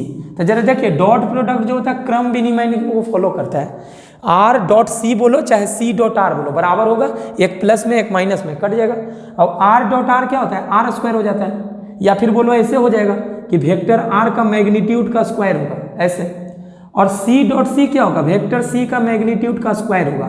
तो जरा गौर से देखो, आर का स्क्वायर और सी का स्क्वायर इसका मैग्नीट्यूड है, तो आर वेक्टर कौन था, ये ओबी वेक्टर, ओबी वेक्टर का मैग्नीट्यूड क्या है, त्रिज्या है, रेडियस है, ओ से बी जो है आर वेक्टर है, तो आर वेक्टर का मैग्नीट्यूड क्या होगा, तो त्रिज्या होगा, ये वास्तव में ओबी है, ओबी का स्क्वायर है, ओबी का स्क्वायर, और सी वेक्टर का मैग्नीट्यूड का स्क्वायर, तो सी वेक्टर था ओपी, तो ओपी का मैग्नीट्यूड क्या होगा, ये भी त्रिज्या होगा, रेडियस होगा, देखो ना ये तीनों का लंबाई बराबर होगा, तो इस सी स्क्वायर ये भी वास्तव में क्या है, ओपी स्क्वायर है। तो देखो ओबी स्क्वायर और ओपी स्क्वायर दोनों त्रिज्या है, तो त्रिज्या है तो दोनों का स्क्वायर घटा रहे हैं, तो वैल्यू क्या आ गया, 0 आ गया, ठीक है। तो यहाँ आप लिख देना कि चूंकि AP vector dot PV vector जो आ गया वो 0 आ गया, इसीलिए एपी वेक्टर और पीवी वेक्टर आपस में लंबवत होंगे, और एपी वेक्टर और पीवी वेक्टर जब लंबवत है इसीलिए एंगल ए पी बी जो होगा वो 90 डिग्री होगा, इसीलिए एक लाइन और लिख देना कि इसीलिए अर्धवृत्त में बना कोण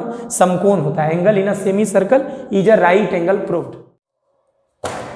देखिए क्वेश्चन नंबर 17 में वेक्टर ए, वेक्टर बी और वेक्टर सी का सम दिया हुआ है 0, योग दिया हुआ है 0, और ऐसा रिलेशन हमको प्रूफ करना है कि ए क्रॉस बी बराबर है बी क्रॉस सी बराबर है सी क्रॉस ए। तो हम ऐसा करते हैं, इससे हम चलते हैं, एक से चलते हैं, तो लिखते हैं कि चूंकि ए प्लस बी प्लस सी जो है वो 0 के बराबर है, 0 के बराबर है, तो दोनों में हम ए से क्रॉस करते हैं, क्रॉस प्रोडक्ट, ठीक है। इसमें भी ये क्रॉस, इसका क्रॉस प्रोडक्ट ये वेक्टर ए के साथ, ठीक है, और इसका भी क्रॉस प्रोडक्ट कर दो 0 का ए के साथ, ए का 0 के साथ करोगे तो ये तो 0 ही होगा, और ए का क्रॉस प्रोडक्ट ए से, ए का क्रॉस प्रोडक्ट ए से, ए क्रॉस ए प्लस फिर ए का क्रॉस प्रोडक्ट बी से, तो ए क्रॉस बी, फिर होगा ए का क्रॉस प्रोडक्ट सी से, तो ए क्रॉस सी, यहाँ से आ गया। अच्छा, किसी भी वेक्टर का उसी वेक्टर से क्रॉस प्रोडक्ट करते हैं तो 0 आता है, पता होगा, और ये है ए क्रॉस बी। अच्छा, इसको ए क्रॉस सी को हम लिख सकते हैं सी क्रॉस ए, लेकिन जैसे ही इसको पलटोगे सी क्रॉस ए करोगे तो आगे फिर एक माइनस देना पड़ेगा, पता होगा, ए क्रॉस बी जो होता है minus of B cross A के बराबर होता है, पता होगा। अब देखो ये माइनस वाला चीज उधर जाकर प्लस में हो जाएगा, तो यहाँ से ए क्रॉस बी जो है वो आ जाएगा सी क्रॉस ए के बराबर, इसको हम इक्वेशन नंबर 2 नाम दे रहे हैं। अब फिर से चलते हैं चला इक्वेशन 1 से, ठीक है, तो फिर लिखना कि पुनः एक से, अगेन फ्रॉम इक्वेशन 1, ठीक है, तो लिखते हैं ए प्लस बी प्लस सी बराबर कितना है, 0 है। इस बार हम दोनों तरफ बी से क्रॉस प्रोडक्ट करते हैं, ठीक है, तो बी से कर दिए, पहली बार में ए से किए थे तो ऐसा रिलेशन आया था, इस बार बी से कर रहे हैं, ठीक है, तो बी से कर रहे हैं, बी क्रॉस 0, या फिर उसी प्रकार से लिख के काम चला सकते हो, इतना नहीं भी कर सकते हो, तो बी क्रॉस ए करो, तो बी क्रॉस ए प्लस ये बी क्रॉस बी करेंगे तो 0 प्लस बी का सी से करोगे तो बी क्रॉस सी, और इधर बच जाएगा 0, ठीक है। इसको हम लिख सकते हैं minus of A cross B, ऐसे लिखा जा सकता है, इस बात चीज को ऐसे लिख सकते हैं, ठीक है, प्लस ये बी क्रॉस सी बराबर 0, ठीक है, ई माइनस में उधर जाकर प्लस में हो जाएगा, तब बन जाएगा बी क्रॉस सी बराबर हो जाएगा, माइनस वाला उधर चल गया तो ये ए क्रॉस बी हो गया। इसको इक्वेशन नंबर 3 नाम दे दो। और जरा 2 को और 3 को जरा गौर से देखो, दोनों में ए क्रॉस बी है, ए क्रॉस बी यहाँ भी है, ए क्रॉस बी यहाँ भी है, इसका मतलब ये चीज़ इसके बराबर होगा। तो बोल सकते हैं कि 2 और 3 से हम ऐसा बोल सकते हैं कि ए क्रॉस बी जो है वो बराबर होगा बी क्रॉस बी सी के, बराबर होगा सी क्रॉस ए के। ठीक है, तो प्रूव्ड हो गया। देखिए क्वेश्चन नंबर 18 में 2 वेक्टर दिए हुए हैं, उनका क्रॉस प्रोडक्ट 0 के बराबर बोल रहा है और बोल रहा है इस p का वैल्यू निकालो क्या होगा। ठीक है, तो हम जानते हैं कि चूंकि इसका क्रॉस इससे 0 है तो क्रॉस प्रोडक्ट क्या होता है, इन दोनों वेक्टर का जो क्रॉस प्रोडक्ट होगा उसको कैसे लिखोगे, डिटर्मिनेंट देंगे i j k दे दिए, इसका डायरेक्शन नंबर लिख दिया जाए, दिक अनुपात लिख देते हैं 2 6 27, इसका दिक अनुपात मतलब डायरेक्शन रेशियो 1 3 p, इसका वैल्यू है 0। अब इस डिटर्मिनेंट को हम r1 से विस्तार कर रहे हैं, r1 से रो 1 से, तो i जिस रो जिस कॉलम में ढको तो बचेगा इसका गुना इससे 6p माइनस इसका गुना इससे 81 प्लस इसका साइन होता है माइनस, तो माइनस j, जिस रो जिस कॉलम में उसको ढक दो तो ढक दिए, तो ये 2 का गुना p से 2p माइनस 1 का गुना 27 से 27 प्लस के जिस रो जिस कॉलम में ढको तो ढकोगे तो यार 3 का गुना 2 से 6 माइनस 6 का गुना 1 से 6 बराबर 0, तो ये 6 में 6 घटेगा तो ये तो खत्म हो गया। ठीक है, तो यहाँ से बनेगा क्या, ये बचेगा i यहाँ 6p माइनस 81 माइनस j ये 2p माइनस 27 है, यहाँ तो 0 हो गया, खत्म हो गया, बराबर कितना 0। अच्छा देखो जरा गौर से देखो, एक i वाला कंपोनेंट यहाँ है और j वाला यहाँ है, i 0 है तो ये 0 को हम लिख सकते हैं 0i प्लस या माइनस जो भी बोलो, जैसे इधर है वैसे ही लिख दो, ऐसे लिख देते हैं माइनस 0 गुना j, ऐसे लिखा जा सकता है 0 को। अब दोनों और तुलना कर लो, तो तुलना करोगे तो देखो i का कोफिशिएंट इधर 0 है, इधर i का कोफिशिएंट 6p माइनस 81, इसका मतलब दोनों जब बराबर है तो 6p माइनस 81 जो होगा 0 के बराबर रहा होगा, और इसका वैल्यू जो है 2p माइनस 27 का वैल्यू वो भी 0 के बराबर रहा होगा। तो यहाँ से जरा चलो तो 6p का वैल्यू आ गया 81। ठीक है, तो यानी कि p का वैल्यू 81/6, तो कट गया जरा 3 से देखो 27/2 आ गया, और यहाँ से जब निकालोगे यहाँ से तो देखो 2p का वैल्यू 27, तो p का वैल्यू कितना 27/2, तो दोनों ही जगह से p का वैल्यू कितना है 27/2। मान लो कि यहाँ से p का वैल्यू 27/2 आया, यहाँ से कुछ और आ गया, तो फिर p का कोई डिफिनिट वैल्यू फिर संभव नहीं होगा। ठीक है, लेकिन यहाँ तो दोनों ही स्थिति में सेम आ रहा है, इसीलिए बोल सकते हैं कि p का वैल्यू 27/2 है, यही इस सवाल का आंसर है।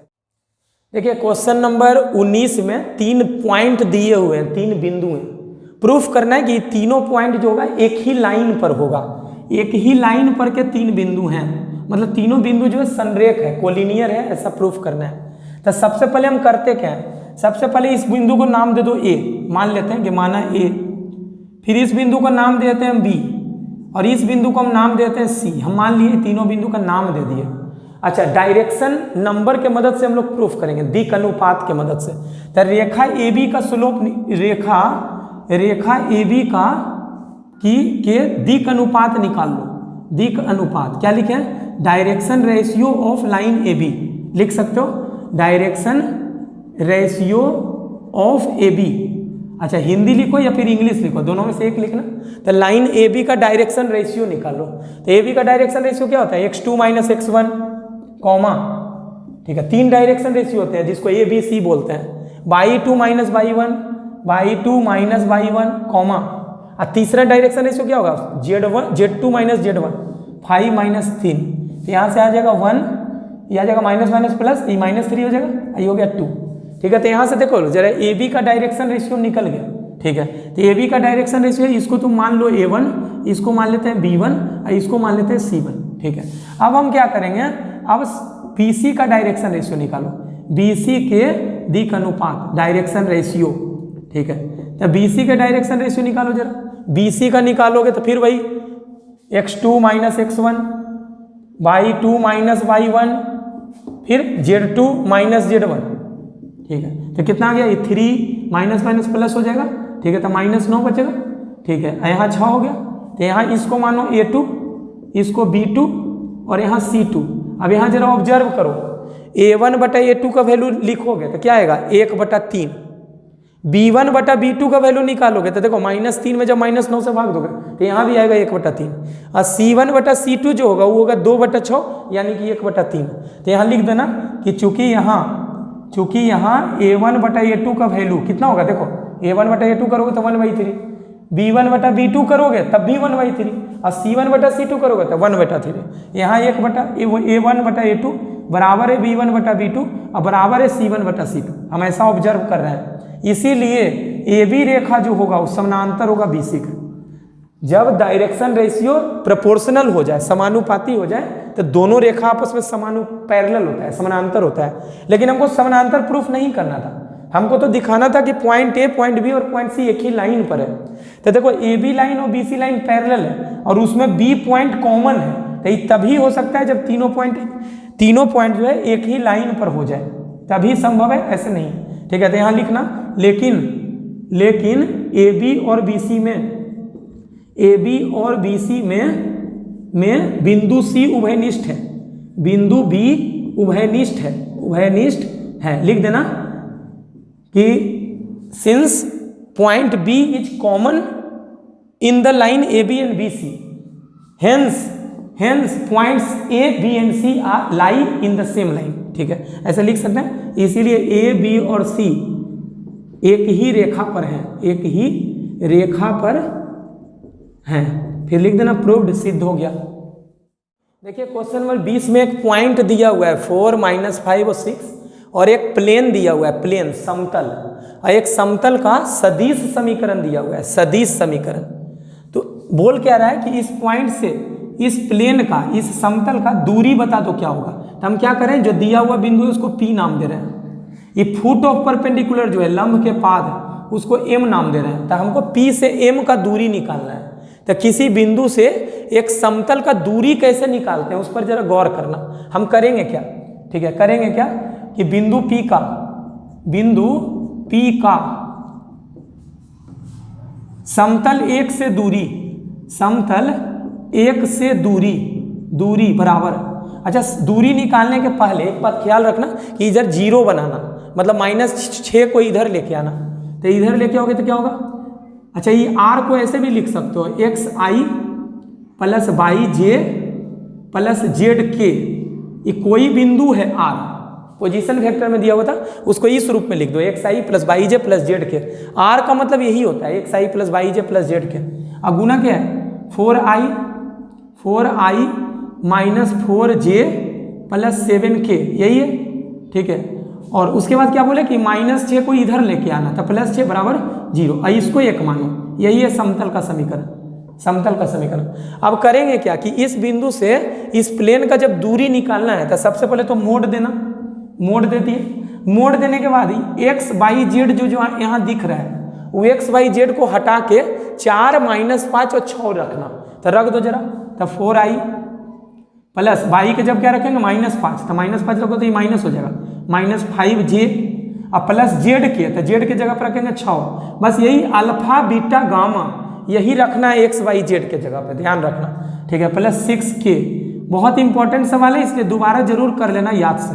ठीक है, इतना गुना ही जस, बाकी जस का तस लिख दो, 4i - 4j + 7k। ठीक है, बस खाली x y z के जगह पे 4, -5, 6 रखना है, बाकी जस का तस। एक चीज और ध्यान रखना है कि इधर कांस्टेंट 0 होना चाहिए, मतलब -6 को उठाकर इधर कर देना, तो +6 मोड बंद कर दो। और बटा में देखो r के साथ गुना में जो ये वेक्टर है इसका मैग्नीट्यूड, इसी का मैग्नीट्यूड लेना है, मतलब मैग्नीट्यूड किसका, 4i - 4j और प्लस 7k। ऐसे निकालोगे तो यही तुम्हारा दूरी निकल के आएगा। तो देखो इस वेक्टर के साथ डॉट प्रोडक्ट करना है। तो डॉट प्रोडक्ट कैसे करते हैं, a1 a2 + b1 b2 c1 c2। तो a1 a2 plus b1 b2, तो b1 है देखो -5, तो -5 का गुना यहाँ -4 से, प्लस c1 c2, c1 है 6, तो 6 का गुना 7 से कर दिए। ठीक है, ये +6 है और मोड बंद है, देखो ये 6 ये वाला लिख दिए, बटा। अब मैग्नीट्यूड कैसे निकालते हैं, 4 का स्क्वायर प्लस -4 का स्क्वायर प्लस 7 का स्क्वायर, यही करते हैं। ठीक है, बटा, तो 4 × 16 ये 5 चौका 20 और 7 छक 42, तो 42 यहाँ 20 यहाँ 62 और 16, ठीक है। तो 62 और 16 हो गया 78, ठीक है। 78 में 6 जुड़ेगा तो यहाँ होगा 84, तो पूरा लिख दिया 84 और मोड़ के बाहर निकलेगा तो 84 बटा 4 का स्क्वायर 16 16 32 32 49, तो 49 और 32 जोड़ दो 81, 81 का अंडर रूट बाहर निकल कर 9, ठीक है। तो यही हमारा आंसर हो जाएगा, यही हमारा आंसर। अच्छा कटेगा क्या, 28 तिया 84 और 3 तिया 9, तो यही होगा 28 बटा 3 यूनिट, यही आंसर हो जाएगा। अच्छा क्वेश्चन नंबर 21 में क्या दिया हुआ है कि ए और बी जो है स्वतंत्र घटना है, इंडिपेंडेंट इवेंट है। ए और बी इंडिपेंडेंट इवेंट है, अब पी ए यूनियन बी का वैल्यू इतना प्रूफ करना है। तो चलते हैं हम LHS से। LHS दिया हुआ है पी ए यूनियन बी, इसको हम लिख सकते हैं एडिशन थ्योरम से कि P A plus P B minus P of A intersection B. अब जरा इस पर गौर करो, इसको हम लिख सकते हैं पी ए गुना पी बी। क्यों लिख सकते हैं, क्योंकि ए और बी इंडिपेंडेंट इवेंट है, ऐसा बोल रहा है। तो ये हो गया P A plus P B, इसको लिखा जा सकता है पी ए गुना पी बी ऐसे। अब इन दोनों में देखो जरा कॉमन होगा कुछ, इसमें और इसमें कुछ कॉमन होगा। क्या कॉमन होगा, पी बी, तो P B probability of B common हो जाएगा, तो यहाँ से बचेगा 1, यहाँ से बचेगा पी ए। अभी 1 माइनस पी ए को हम लिख सकते हैं पी ए डैश, ऐसे लिख सकते हैं। अभी गुना में क्या है पी बी, तो पी बी और प्लस है पी बी नहीं पी ए। अच्छा इस पी ए को जस का तस लिख दो, या फिर इसको ऐसे भी लिख सकते हो पी ए को। देखो हमको जो प्रूफ करना है उसमें पी ए डैश है, पी ए नहीं है, तो इस पी ए को लिख सकते हो 1 minus probability of not a dash plus ये पी बी गुना है पी ए डैश, ठीक है। तो अब इन दोनों में कॉमन होगा कुछ, तो 1 माइनस पी ए डैश कॉमन ले लेते हैं। तो पी ए डैश अगर कॉमन लोगे तो यहाँ से बचेगा 1, अभी प्लस है तो यहाँ बाहर माइनस लिख चुके थे, अंदर माइनस होगा, तो क्या बचेगा पी बी। अब 1 माइनस पी बी क्या होता है, 1 माइनस पी बी होता है पी बी डैश, ठीक है। तो यही RHS प्रूव्ड हो गया। अच्छा क्वेश्चन नंबर 22 हम लिखे नहीं है, लेकिन क्वेश्चन बोल क्या रहा है, बोल रहा है कि एक आदमी है जिसका वर्तमान एज 55 साल है, प्रेजेंट में वो 55 साल का है, तो अगले 20 वर्ष तक वो जिंदा रहे, मतलब वो 75 साल तक जिंदा रहे। इसका दिया हुआ है ऑड अगेंस्ट। ऑड अगेंस्ट का मतलब उस घटना का प्रतिकूलानुपात, प्रतिकूलानुपात दिया हुआ है 8:5। अच्छा ये ऑड इन फेवर और ऑड अगेंस्ट क्या होता है, ये पहले समझ लेते हैं, उसके बाद सवाल अच्छे से समझ में आ जाएगा। ऑड इन फेवर क्या होता है, ऑड इन फेवर, ठीक है। अच्छा ऑड इन फेवर, अच्छा ऑड इन फेवर का मतलब होता है अनुकूल संयोगानुपात, अनुकूल संयोगानुपात, ठीक है, संयोगानुपात। तो इस अनुकूल संयोगानुपात का परिभाषा ऐसे है कि कोई घटना अगर ई है, ई तो उसका अनुकूल संयोगानुपात बोलते हैं पीई बटा पीई डैश को, ठीक है। और वही उस घटना का ऑड अगेंस्ट जो होता है, ऑड अगेंस्ट, जिसको हम लोग प्रतिकूल संयोगानुपात बोलते हैं, प्रतिकूल संयोगानुपात, संयोगानुपात, प्रतिकूल संयोगानुपात मतलब अनुकूल नहीं है, तो पीई डैश ऊपर आ जाएगा, पीई डैश और बटा पीई होगा। मतलब अगर एक घटना ई है तो उसका अनुकूल संयोगानुपात इसको बोलते हैं, और प्रतिकूल संयोगानुपात यानी कि ऑड अगेंस्ट इसको बोलते हैं। तो सवाल में क्या बोल रहा है कि एक आदमी है 55 साल का, तो उसका 75 साल तक जिंदा रहना, मतलब अगले 20 वर्ष तक जिंदा रहने का प्रतिकूल संयोगानुपात दिया हुआ है 8/5, ठीक है। और उसकी वाइफ का प्रतिकूल संयोगानुपात है 4/3। उसकी वाइफ अभी 48 साल की है, अगले 20 वर्ष तक यानी 68 साल तक जिंदा रहने का प्रतिकूल संयोगानुपात मतलब ऑड अगेंस्ट दिया हुआ है 4/3, ठीक है। तो इस सवाल को, अब सवाल में बोल रहा है क्या कि दोनों मतलब जोड़ा पूरा, ये दोनों जो है मतलब आदमी भी और उसकी पत्नी भी अगले 20 वर्ष तक दोनों जिंदा रहे, इसकी क्या प्रायिकता है, क्या प्रोबेबिलिटी है। तो इस सवाल को बनाने के लिए अगर नहीं समझ में आएगा तो इस सवाल का सॉल्यूशन याद कर लेना, ठीक है। पहले क्या कर लो, मान लो कि माना ए बराबर आदमी के अगले 20 वर्ष तक, अगले 20 वर्षों तक जिंदा रहने की घटना, जीवित रहने की घटना है। इसी को हम बोल रहे हैं, ए बोल रहे हैं कि आदमी के अगले 20 वर्ष तक जिंदा रहने की घटना है, और बी जो है वो उसकी पत्नी के अगले 20 वर्ष तक जिंदा रहने की घटना है। ऐसा मान लेना कि let A equal to event that man a life for next 20 years, अब B event that his wife a life for next 20 years, ऐसा मान लेना। तब हमको निकालना क्या है कि दोनों आदमी भी और उसकी पत्नी भी अगले 20 वर्ष तक जिंदा रहे, यही निकालना है। ठीक है, तो सबसे पहले प्रश्न से क्या दिया हुआ है वो लिख लो। तब प्रश्न से दिया हुआ है कि एक घटना का प्रतिकूल संयोगानुपात दिया हुआ है 8/5। ठीक है, मतलब क्वेश्चन में दिया हुआ है PA प्रतिकूल संयोगानुपात। तब प्रतिकूल वाले में कैसे लिखते हैं, देखो ऐसे प्रतिकूल संयोगानुपात ऑड अगेंस्ट को क्या लिखते हैं, डैश वाला ऊपर रखते हैं। तब PA डैश बटा PA का वैल्यू क्या दिया हुआ है, ये दिया हुआ है 8/5। ठीक है, इसको 1 मान लेते हैं। और घटना B का प्रतिकूल संयोगानुपात दिया हुआ है, मतलब PB डैश बटा PB का वैल्यू दिया हुआ है कितना, ये दिया हुआ है 4/3, यानी कि 4/3, ये 2 मान लो। तो यहाँ से जरा गौर से देखना, इसका मतलब क्या हुआ कि अगेंस्ट में 8 है, अब फेवर में 5 है, तो टोटल संभावना हो गया 13। देखो फेवर में 5, अब विरोध में 8, तो टोटल 13। तब बोलेंगे कि 1 से क्या बोल सकते हो, 1 से तुम PA निकाल सकते हो, PA। तब PA टोटल, देखो PA के फेवर में 5 और टोटल संभावना कितना है, जोड़ लो 13। और 2 से निकाल सकते हैं PB का वैल्यू, PB का। ठीक है, PB क्या है, पत्नी के अगले 20 वर्ष तक जिंदा रहने की प्रायिकता, वही होगा। तो PB के फेवर में 3 और टोटल है 7। ठीक है, अब डायरेक्ट एक लाइन लिखना है, क्या लिखना है कि इसीलिए अभीष्ट प्रायिकता यानी कि रिक्वायर्ड प्रोबेबिलिटी लिख देना है। इसीलिए रिक्वायर्ड प्रोबेबिलिटी बराबर, प्रोबेबिलिटी क्या है कि दोनों अगले 20 वर्ष तक जिंदा रहे, मतलब आदमी भी जिंदा रहे और उसकी पत्नी भी जिंदा रहे, मतलब PA इंटरसेक्शन B, मतलब PA और B दोनों घटनाओं, दोनों होना का मतलब इंटरसेक्शन। यहाँ इंडिपेंडेंट घटना है, आदमी अगर 20 वर्ष तक जिंदा रहेगा तो उसका प्रभाव पत्नी पर नहीं पड़ेगा, और पत्नी अगर जिंदा रहेगा तो आदमी पर नहीं पड़ेगा। मतलब इसको PA गुना PB लिख सकते हो। अब PA का वैल्यू हम निकाल चुके हैं 5/13, और PB भी निकाल चुके हैं 3/7। तो यहाँ से वैल्यू 5 गुना 3 15/91। ठीक है, कटेगा क्या, अच्छा 13 7 91, अब 5 3 15। ठीक है, कटेगा नहीं, यही आंसर हो जाएगा इस सवाल का। देखिए 2 मार्क्स का सवाल तो 2018 वाला खत्म हो गया। अभी हम एक सवाल अपने मन से लिए हैं, इसे भी आप खुद से करिएगा। The probability of A union B दिया हुआ है 3/4, probability of A intersection B दिया हुआ है 1/4, अब प्रोबेबिलिटी ऑफ नॉट A मतलब A का कम्प्लीमेंट दिया हुआ है 2/3, और P A complement intersection B complement निकालना है। अच्छा, इसका मतलब क्या हुआ, मतलब A का नहीं होना और B का होना, इसका प्रोबेबिलिटी हमको निकालना है, A का नहीं होना और B का होना। अच्छा, इसका मतलब क्या हुआ, जरा वेन डायग्राम से देखते हैं। देखो एक सेट A है और एक सेट B है, तो ये क्या बोल रहा है कि B हो लेकिन A नहीं हो, मतलब केवल B हो।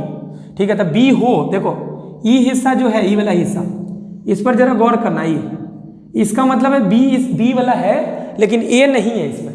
पूरा B बोलेंगे तो ये हो जाएगा पूरा B, लेकिन पूरा B नहीं बोल रहा है, बोल रहा है B होना है साथ ही A नहीं होना है, मतलब B हो लेकिन A नहीं हो, मतलब यही हिस्सा, और इसी का प्रोबेबिलिटी तुमसे पूछ रहा है। तो इसको हम लिख सकते हैं कि प्रोबेबिलिटी ऑफ A नहीं और B, इसका मतलब क्या होता है, B हो लेकिन A नहीं हो, मतलब ये वाला हिस्सा केवल B। तो केवल B को हम ऐसे लिख सकते हैं, देखो ये वाला पूरा चीज को क्या बोलोगे, इसका प्रोबेबिलिटी जो होगा उसको बोलेंगे प्रोबेबिलिटी ऑफ B। तो प्रोबेबिलिटी ऑफ B में अगर हम ये वाला पार्ट घटा दें, ये वाला, ठीक है, तो ये चीज आ जाएगा। तो इसका वैल्यू हम लिख सकते हैं, इसका मतलब क्या है, केवल B। ठीक है, B का वह हिस्सा जो A में नहीं है। ठीक है, तो यही होगा। तो इसको हम लिख सकते हैं B माइनस प्रोबेबिलिटी ऑफ ई वाला हिस्सा। ई वाला हिस्सा क्या है, A intersection B, A intersection B, मतलब हमको यही चीज निकालना है। अब B का प्रोबेबिलिटी पता है क्या, देखो सवाल में B का प्रोबेबिलिटी नहीं दिया हुआ है, ये A इंटरसेक्शन B दिया हुआ है, तो इसको हम लिख सकते हैं 1/4 माइनस। अब प्रोबेबिलिटी ऑफ B पहले निकालना पड़ेगा, निकलेगा तभी इसका फॉर्मूला वैल्यू निकलेगा। तो देखो PA यूनियन B दिया हुआ है, PA इंटरसेक्शन B दिया हुआ है, अब PA कम्प्लीमेंट दिया हुआ है, तो यहाँ से हम PA बोल सकते हैं कि PA कम्प्लीमेंट जब 2/3 है तब PA जो होगा वो 1/3 होगा, तब ये दोनों जोड़ के 1 हो पाएगा। देखो इसको और इसको जोड़ के 1 रखना है, तो पी ए कॉम्प्लीमेंट 2/3 है, तो पी ए जो होगा 1/3 होगा। अब देखो जरा एडिशन थ्योरम लगाओ, चूंकि पी ए यूनियन बी का फॉर्मूला क्या होता है, P A plus P B minus P A intersection B, ऐसा होता है। तब जरा वैल्यू रख दो, पी ए यूनियन बी का वैल्यू दिया हुआ है 3/4, इसका वैल्यू दिया हुआ है पी ए का, देखो पी ए निकाले हैं अभी 1/3 प्लस पी बी निकालना है हमको, इसी के लिए तो कर रहे हैं पी बी। अब पी ए इंटरसेक्शन बी का वैल्यू कितना है 1/4, तो यहाँ से पी बी निकाल लो, तो पी बी निकालोगे तो कितना होगा 3/4 है इधर, ये दोनों जोड़ दो, ये घटा लो, तो घटाओगे तो 1/12 आएगा, 1/12 इधर लाके माइनस करना 1/12, तो भिन्न का जोड़ करोगे तो 12, 9 में 1 घट गया तो 8/12 यानी कि 2/3 आ गया। अभी पी भी निकल गया, इसका वैल्यू तो पी भी रख दो 2/3, तो एलसीएम होगा 12, 4 दूनी 8 में 3 घटा, तो 5/12 यही इस सवाल का आंसर होगा।